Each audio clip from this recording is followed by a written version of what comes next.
W6N, W6N, W6N. Calling G7W. How do you hear me? Over. G7W, London.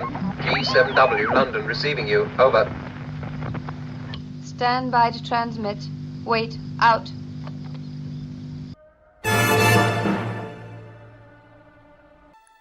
« 17 février 1952, Ian Fleming profite de ses 3 mois de congé annuel négociés avec son employeur dans sa villa GoldenEye en Jamaïque. L'ancien agent des services du renseignement naval est installé à son bureau devant sa machine à écrire, cigarette aux lèvres, et commence à taper les premières phrases de son roman, Casino Royale, qui mettra en scène un futur personnage qui marquera la culture pop, James Bond. Ses doigts se baladent sur les touches de sa machine à écrire alors qu'il couche les mots sur le papier. L'odeur de fumée et de sueur devient nauséabonde avec un arrière-goût d'acide à 3h du matin. Pas mal, mais pas satisfaisant. Fleming essaye encore. Les odeurs de fumée et de sueur peuvent soudainement se mélanger et devenir nauséabondes avec un relent d'acide à 3h du matin. Pas vraiment mieux. L'odeur d'un casino, mélange de fumée et de sueur, devient nauséabonde à 3h du matin. Cette fois, c'est la bonne, pensa Fleming. Et de poursuivre, l'usure nerveuse causée par le jeu, complexe de rapacité, de peur et de tension, devient insupportable. Les gens se révèlent et se révoltent. James Bond s'aperçut soudain qu'il était fatigué. Il savait toujours quand son corps ou son esprit en avait assez. The name's Bond. James Bond. The speakeover of a hotel piece. Whoever she was must have scared the living daylights out of me. Vodka martini. My name's Bond. James Bond. I've gotten the ledge. Do you expect me to talk? The name is Bond. James Bond. Shaken, not stirred. Beg your pardon? Forgot to knock. This never happened to the other fella. Né le 28 mai 1908 à Londres, Ian Lancaster Fleming est issu de la haute société anglaise. Si bien qu'à la mort de son père, lors de la Grande Guerre de 14-18, c'est Winston Churchill lui-même qui rédigera l'éloge funèbre. Étudiant, lui et son frère Peter seront envoyés au collège Eton.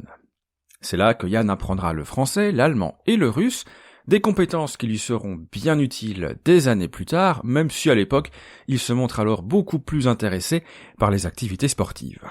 Plus ou moins poussé vers la sortie à cause de son comportement jugé inapproprié, notamment avec les jeunes femmes, il intégrera une académie militaire dans laquelle il ne se sentira jamais vraiment à sa place.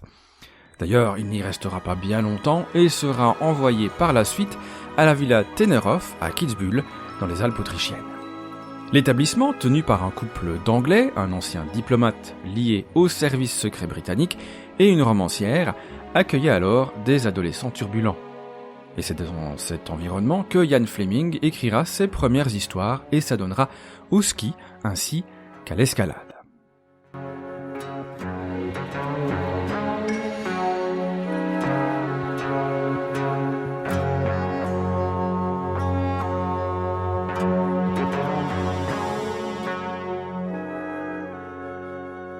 Il terminera ensuite son éducation au sein des universités de Munich et de Genève, où il rencontrera Monique Panchaud de Bottens, avec qui il se fiancera en 1931, mais sans jamais convoler en juste noces. Grâce aux relations de sa mère, il décroche un job chez Reuters, ce qui lui vaudra d'être envoyé comme correspondant à Moscou. De retour en Europe en 1933, il travaillera quelque temps dans la finance, mais sans être vraiment doué. C'est à cette époque qu'il rencontre Muriel White sur les pistes de ski de Kitzbühel. Ils entretiendront une longue relation jusqu'à la mort de celle-ci en 1944 sous les bombes allemandes. Muriel inspirera d'ailleurs quelques années plus tard les femmes qui croiseront la route de 007. Pourtant, dès 1939, Fleming a une aventure avec Anne Charteris, mariée au baron O'Neill et qui elle-même entretient une relation extra-conjugale avec Esmond Harmsworth.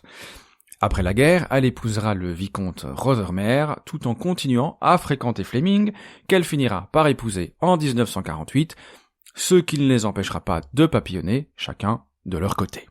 Mais quittons, si vous le voulez bien, la rubrique des potins des tabloïds anglais pour revenir en 1939, quand Fleming fait une autre rencontre marquante, celle avec l'amiral John Godfrey, le directeur du British Department of Royal Intelligence. Godfrey pour qui il officiera en tant qu'aide de camp pendant 6 ans. Il sera également enrôlé dans la Royal Navy comme réserviste, d'abord au grade de lieutenant, puis de commandant quelques mois plus tard. Godfrey était un homme au caractère, disons, fort. Il inspirera d'ailleurs quelques années plus tard le personnage de M dans les romans de James Bond. Et Fleming, lui, il excellait dans son rôle d'agent de liaison entre Godfrey et les autres départements. Durant la guerre, il tentera de mettre sur pied un plan pour mettre la main sur la fameuse machine Enigma qui permettait aux troupes d'Adolf Hitler de communiquer en langage codé. Une mission qui ne verra jamais le jour, mais ce sont bien les Anglais qui décrypteront Enigma, grâce notamment aux travaux du mathématicien Alan Turing.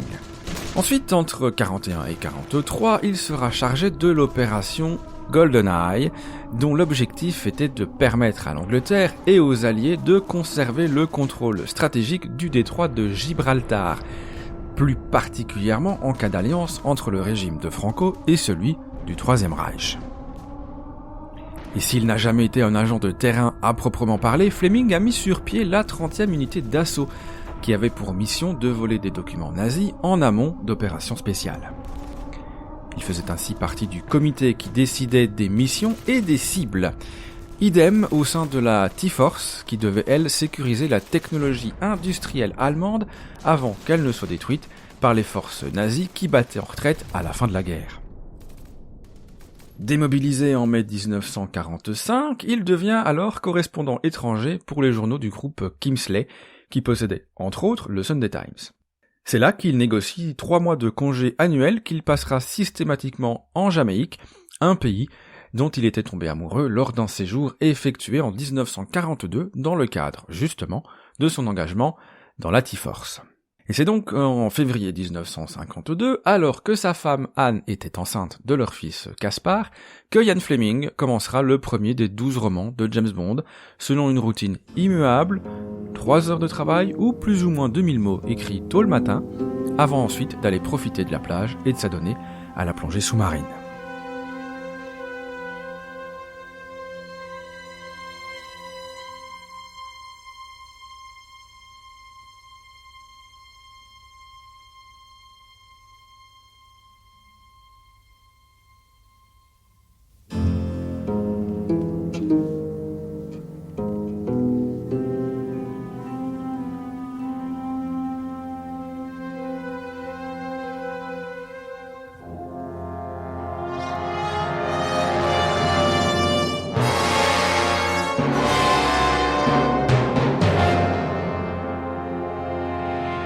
Au début, l'enthousiasme autour du roman Casino Royale est plus que mitigé, si bien que sans le concours de Peter, qui était lui publié par la maison d'édition Jonathan Cape, eh bien il y a de fortes chances que le livre aurait été remisé au fond d'un tiroir. Pourtant, une fois sorti des presses, le livre connaîtra un certain succès à la fois critique et public, sans pour autant qu'on puisse malgré tout parler de raz-de-marée. Des critiques qui se feront plus sévères vers 1958 après la sortie de Bon baiser de Russie et un peu plus pesantes encore après Dr No et Goldfinger, au point d'affecter le travail du romancier qui en plus à l'époque traversait des problèmes conjugaux. C'est également en 1958 que Fleming travaillera sur l'écriture d'un scénario pour le cinéma avec Kevin McClory, Jack Whittingham, un scénario qui finira publié sous forme de roman en 61 sous le titre d'Opération Tonnerre et qui allait causer bien des soucis aux futurs producteurs de la franchise, mais ça, on vous en reparlera très certainement dans un prochain épisode. Ian Fleming a en tout cas donc rapidement été attiré par le cinéma, et si Opération Tonnerre devra attendre 1965 pour être porté à l'écran par Albert Broccoli et Harry Saltzman, avec évidemment Sean Connery en vedette, la première apparition de James Bond, en chair et en os, elle date de 1954. Enfin, presque. En fait, c'était alors une adaptation sous forme de série live de Casino Royale qui était diffusée sur la chaîne américaine CBS.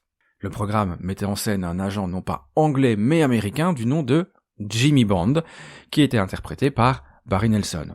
Et soyons francs, le résultat final est plus qu'oubliable. C'est en 1961 que le déclic final aura lieu.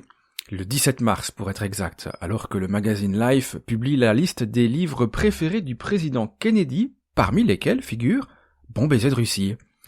De quoi éveiller ou réveiller l'intérêt du monde du cinéma pour l'agent 007. C'est ainsi que Dr No sort en Grande-Bretagne le 5 octobre 1962. Je m'appelle Bond. James Bond. Mes instructions étaient formelles. Je devais partir pour la Jamaïque dans 2 heures. J'ai licence de tuer.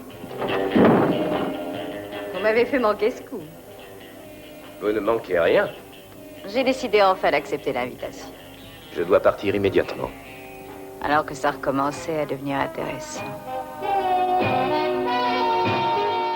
Un succès dont Fleming ne profitera finalement que très peu puisqu'il décédera le 12 août 1964 d'une crise cardiaque sans nul doute provoquée par sa consommation excessive de cigarettes, on parle de plus de 60 par jour tout de même, ainsi que son penchant pour l'alcool.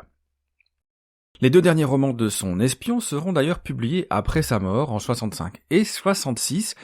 Il en sera de même pour son roman pour enfants, Chitty Chitty Bang Bang, qu'il avait écrit pour son fils, et qui sortira en octobre 64, pour être porté à l'écran par Albert Broccoli en 68.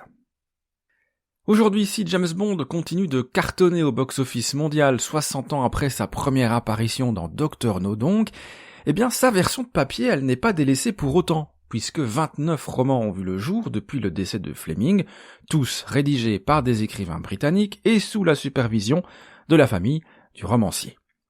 Le dernier en date est d'ailleurs paru quelques jours seulement avant le couronnement de Charles III, avec un titre évocateur, On His Majesty's Secret Service. W6N, W6N, W6N, calling G7W. How do you hear me? Over. G7W London. G7W London receiving you. Over.